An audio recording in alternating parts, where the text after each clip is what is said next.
Bismillahirrahmanirrahim. Maulana Muhammad Ilyas Al-Kandahlawi. Kita akan mengenal lebih dekat dua mutiara dari Kandahla, yaitu Maulana Muhammad Ilyas Al-Kandahlawi.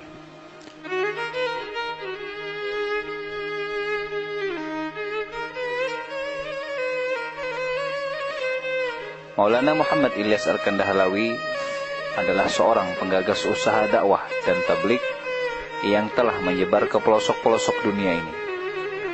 Beliau dilahirkan pada tahun 1303 Hijriah atau bertepatan pada tahun 1886 Masehi di desa Kandahla, yaitu suatu kawasan yang berada di Muzaffar Nagar, Uttar Pradesh, negara India. Ayah dari Maulana Muhammad Ilyas Al-Kandahlawi bernama Syekh Maulana Muhammad Ismail bin Ghulam Hussein bin Hakim Karimbakh, dan nasab beliau berakhir pada seorang sahabat besar, yaitu Sayyidina Abu Bakar As-Siddiq radhiyallahu ta'ala anhu. Ayah Maulana Ilyas, yaitu Syekh Muhammad Ismail, adalah seorang ulama dan sufi yang di antara kebiasaan beliau yaitu selalu menjalani hidup dengan beruzlah, berkhalwat, beribadah, membaca Al-Quran, dan berkhidmat, melayani para musafir, serta mengajarkan Al-Quran dan ilmu-ilmu agama. Maulana Ilyas sangat memperhatikan amalan-amalan sunnah dalam seluruh kehidupan beliau, dan senantiasa mengamalkan doa ma'thur dari hadis untuk waktu dan keadaan yang berlainan. Adapun ibunda Maulana Ilyas, yaitu Ibunda Sofiyah, adalah seorang wanita solehah dan hafizah Al-Quran, yaitu seorang wanita yang memiliki amalan-amalan yang istimewa pada masanya. Amalan dari ibunda Maulana Ilyas rahimahullah yaitu selalu membaca Al-Quran tidak kurang dari 10 juz setiap hari, membaca sholawat 5.000 kali, membaca lafaz Allah sebanyak 5.000 kali, membaca tahlil la ilaha illallah 1.200 kali, dan hasbunallah wa ni'mal wakil 1.000 kali, dan amalan-amalan lainnya. Keluarga besar Maulana Ilyas Al-Kandahlawi rahimahullah terkenal sebagai gudang ilmu agama dan memiliki sifat wara'. Saudara beliau di antara lain Maulana Muhammad, yaitu saudara yang tertua, dan Maulana Muhammad Yahya, saudara beliau yang kedua. Sementara Maulana Muhammad Ilyas adalah putra ketiga dari tiga bersaudara ini. Riwayat tarbiyah Maulana Muhammad Ilyas Al-Kandahlawi. Maulana Muhammad Ilyas Al-Kandahlawi pertama kali belajar agama yaitu kepada kakak beliau, Syekh Muhammad Yahya rahimahullah ta'ala. Syekh Muhammad Yahya adalah seorang guru agama pada madrasah di kota kelahirannya. Syekh Muhammad Yahya rahimahullah ta'ala adalah seorang ulama yang bermadhab Imam Abu Hanifah radhiyallahu ta'ala anhu, dan beliau adalah teman dari seorang ulama dan penulis Islam terkenal, yaitu Syekh Abdul Hasan Al-Hasani An-Nadwi, yaitu seorang direktur pada lembaga Darul Ulum di Lucknow, India. Maulana Muhammad Ilyas Al-Kandahlawi rahimahullah mulai mengenal pendidikan pada sekolah ibtidaiyah dasar. Sejak saat itulah beliau mulai menghafal Al-Quran.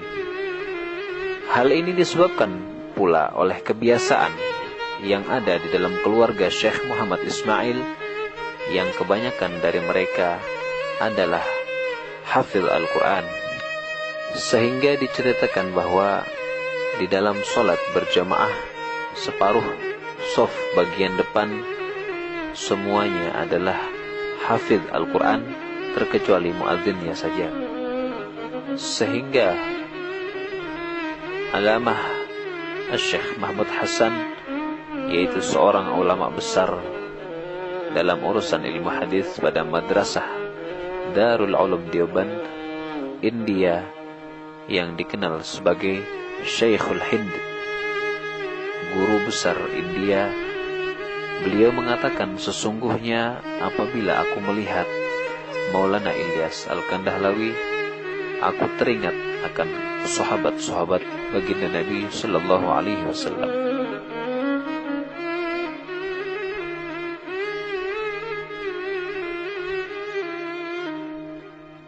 Ketika Maulana Ilyas rahimahullah berusia 11 tahun, beliau dibawa sang kakak untuk berangkat menuntut ilmu kepada Syekh Rashid Ahmad Al-Gangowi, seorang tokoh ulama sufi di desa Ganggoh, kawasan Sarampur, Uttar Pradesh, India.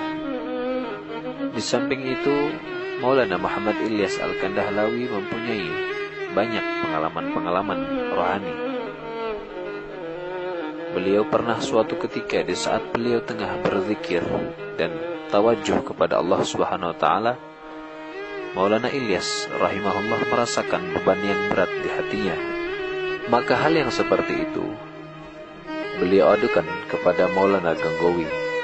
Sang guru pun terkejut dan berkata bahwa hal yang semacam ini juga pernah dirasakan oleh Maulana Muhammad Qasim. Lalu Maulana Muhammad Qasim mengadukan kepada guru beliau, dan ternyata hal itu merupakan sebuah isyarah bahwa Allah Subhanahu wa taala akan memberikan tugas khusus kepadanya.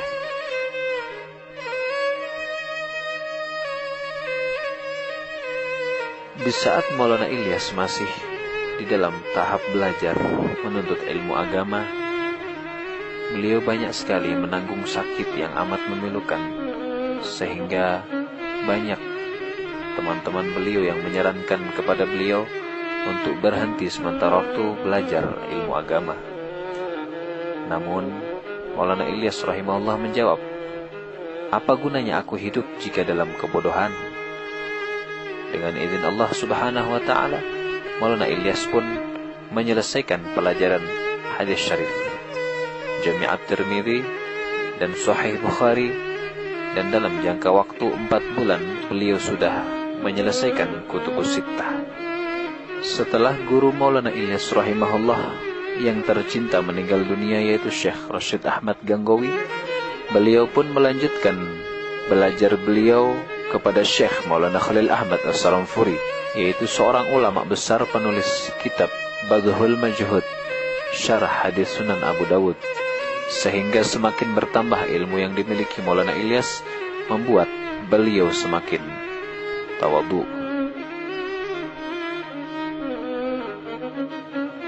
Kedudukan Maulana Ilyas Al-Kandahlawi di hadapan para ulama di masanya.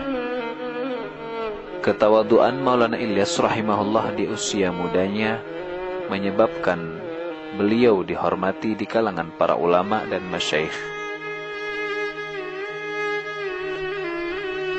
Pada suatu ketika di Kandahla ada sebuah pertemuan yang dihadiri oleh ulama-ulama besar.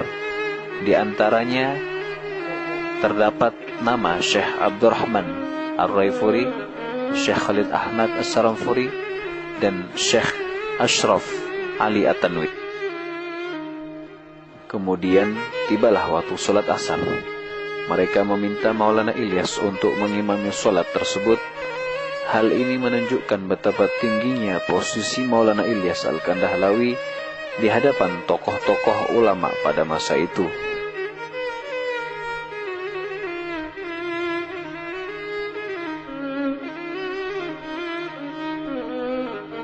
Pada tanggal 9 Agustus 1925, kakak Maulana Ilyas, yaitu Maulana Muhammad Yahya, meninggal dunia. Dan 2 tahun setelah meninggalnya kakak beliau Maulana Muhammad Yahya, menyusulah kakak beliau yang tertua, yaitu Maulana Muhammad.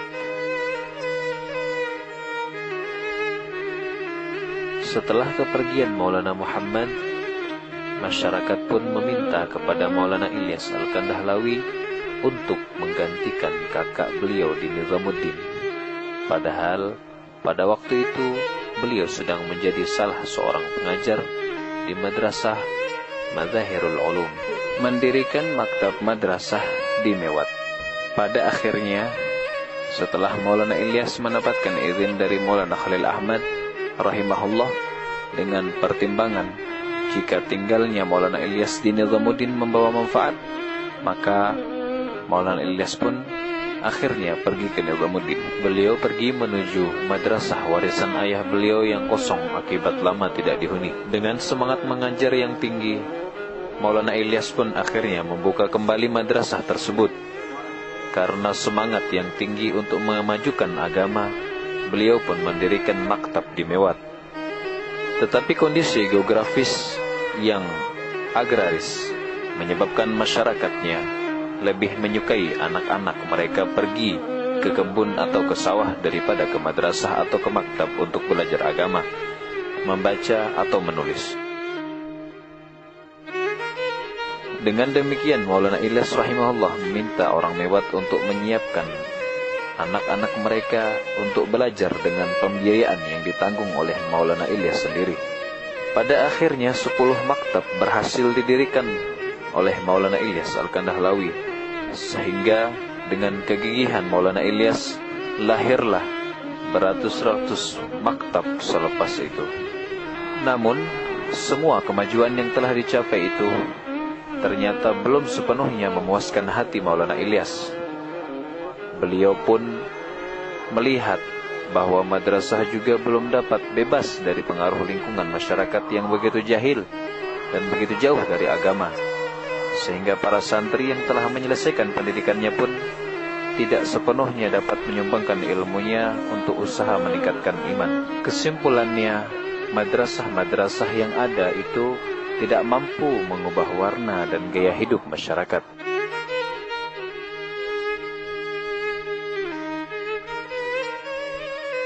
Awal mula Maulana Ilyas rahimahullah memperoleh ilham kerja dakwah pada tahun 1345 Hijriah atau bertepatan pada bulan April tahun 1925 Masehi. Maulana Ilyas menunaikan ibadah haji yang kedua ke tanah suci Mekah. Beliau pergi ke tanah suci Mekah untuk haji yang kedua bersama guru beliau, Al-Muhaddits Maulana Khalil Ahmad. Maka pada saat beliau tinggal di Madinah pada musim haji yang kedua, Maulana Ilyas pun mendapatkan ilham untuk menggagas kerja dakwah yang mulia. Sehingga sepulang Maulana Ilyas dari ibadah haji beliau yang kedua ini, Maulana Ilyas pun memulai usaha dakwah dan tabligh.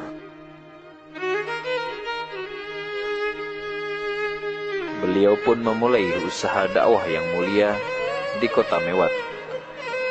Dan tidak lama kemudian, dengan kegigihan dan pengorbanan Maulana Ilyas, perubahan besar pun telah terjadi di kota Mewat. Kita dapat menyaksikan para jamaah tabligh Mewat berjalan kaki dengan alas tidur dipanggul di bahu mereka, kitab hadis terdekap di dada-dada mereka. Lidah mereka pun senantiasa basah dengan zikrullah, dan mata-mata mereka menggambarkan selalu berjaga pada waktu malam, mengingatkan keadaan para sahabat radhiyallahu ta'ala anhum ajma'in. Perkembangan jamaah ini semakin hari semakin tampak. Banyak jamaah yang dikirim dari tempat ke tempat yang dikunjungi. Jamaah pun ada yang kemudian membentuk rombongan jamaah baru lagi, sehingga silaturahim antara kaum muslimin dengan muslim yang lain dapat terwujud. Dari Mewat inilah secara berangsur-angsur usaha tabligh meluas ke tempat-tempat di antaranya menuju Delhi, United Province, Punjab, Khurja, Aligarh, Agra, Bulansar, Meerut, Panipat, Sonepat, Karnal, Rohtak, dan daerah-daerah lainnya. Gerakan jamaah tablik tidak hanya tersebar di India saja, namun sedikit demi sedikit telah menyebar ke berbagai negara. Terbentuknya jamaah tablik adalah dengan izin Allah melalui kerisauan seorang Maulana Muhammad Ilyas Al-Kandahlawi. Menyebarlah jamaah-jamaah yang membawa misi ganda, yaitu islah diri, perbaikan diri sendiri, dan mendakwahkan kebesaran Allah Subhanahu wa Ta'ala kepada seluruh umat manusia. Motif utama dibalik usaha Maulana Ilyas Al-Kandahlawi mengenai usaha dakwah yang mulia ini, seorang murid beliau yang bernama Abdul Razak pernah bertanya kepada Maulana Ilyas dengan pertanyaannya, "Wahai Maulana, mengapa engkau dakwah?" Maka Maulana Ilyas pun menjawab, "Aku dakwah karena cintaku kepada baginda Nabi sallallahu alaihi wasallam." Dan cerita ini bersumber dari Syekhuna Romo Kiai Uzairan Abdullah At-Taifur dari Syekh Abdul Razak langsung. Maulana Muhammad Ilyas Al-Kandahlawi tanpa henti terus memberi dorongan, arahan, dan pemikirannya untuk menjalankan usaha dakwah ini agar sampai ke seluruh alam. Dalam keadaan umur yang sudah tua, Maulana Ilyas terus bersemangat sehingga tubuh beliau kurus dan tidak mampu lagi untuk digerakkan ketika beliau menderita sakit.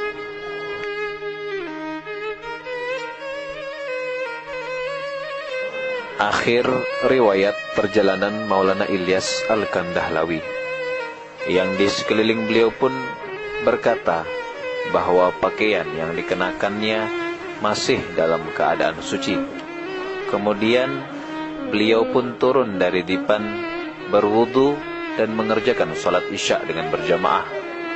Bahwa beliau akan mengamanahkan kepercayaan sebagai amir jamaah kepada sahabat-sahabatnya, seperti Hafidh Maqbul Hasan, Qasi Dawud, Mulwi Ihtisamul Hasan, Mulwi Muhammad Yusuf, Mulwi In'amul Hasan, Mulwi Said Raza Hasan.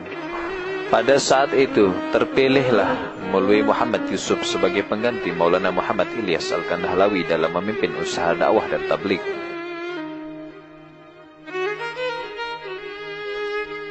Pada sekitar bulan Juli 1944 Masehi, beliau jatuh sakit yang cukup kritis.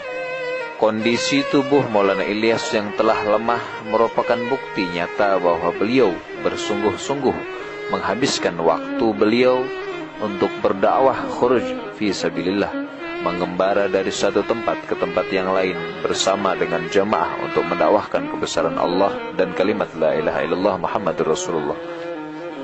Pada tanggal 13 Juli 1944 Masehi, Maulana Ilyas telah siap untuk menempuh perjalanannya yang terakhir.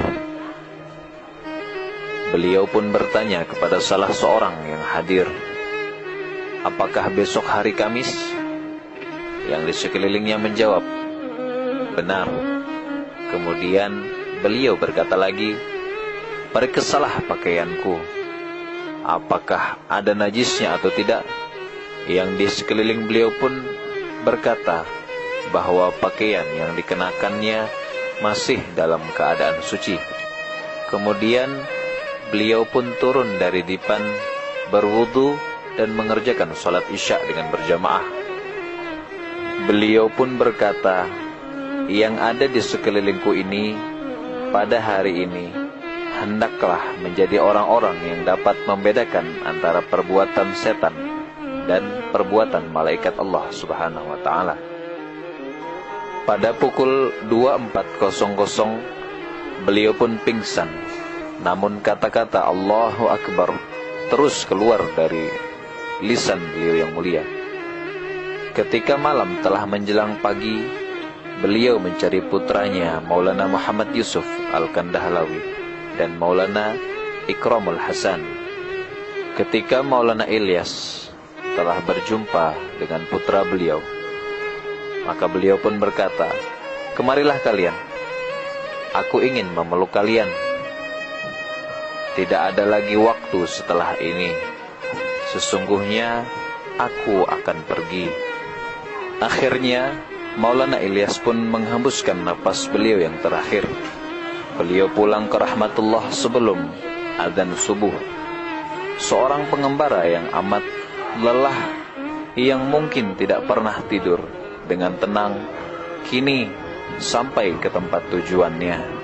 Dan buah pikiran beliau dituang dalam lembar-lembar kertas surat yang dihimpun oleh Maulana Mandur Nu'mani dengan judul Au'un Kideni Dawat, yang ditujukan kepada para ulama dan seluruh umat Islam yang mengambil usaha dakwah ini. Karya beliau yang paling nyata adalah bahwa beliau telah meninggalkan kerisauan dan fikir atas umat Islam hari ini, serta metode kerja dakwahnya yang atas izin Allah Subhanahu wa Ta'ala telah menyebar ke seluruh pelosok dunia. Guru Maulana Ilyas Al-Kandahlawi.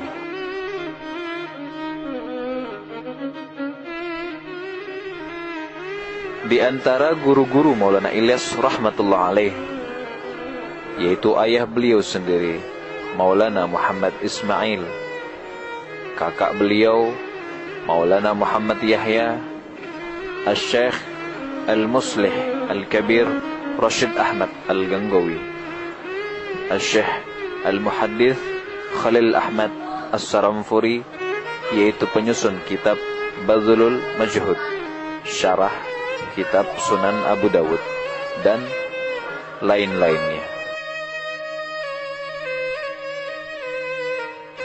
Murid-murid Maulana Ilyas Al-Kandahlawi.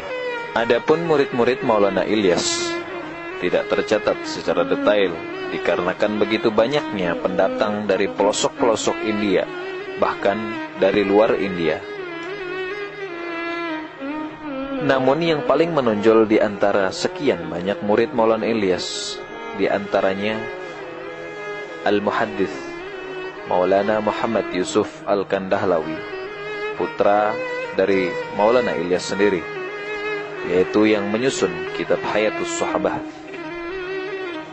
Al-Muhaddith Maulana Muhammad Zakaria, penyusun kitab Awjazul Masalik, syarah Muwatta Imam Malik rahimahullah. Al-Muhaddith Maulana In'amul Hasan As-Sayyid Abul Hasan Ali Al-Hasani An-Nadwi, yaitu pemimpin Rabithah Alam Islami dan lain-lainnya.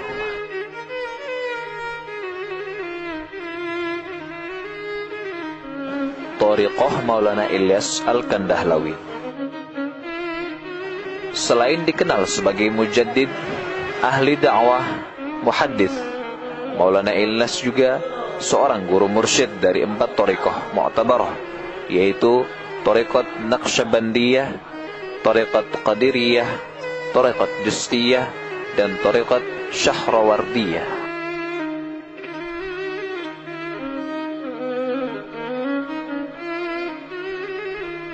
Ini adalah sebagian dari keutamaan yang dimiliki Maulana Ilyas rahimahullah.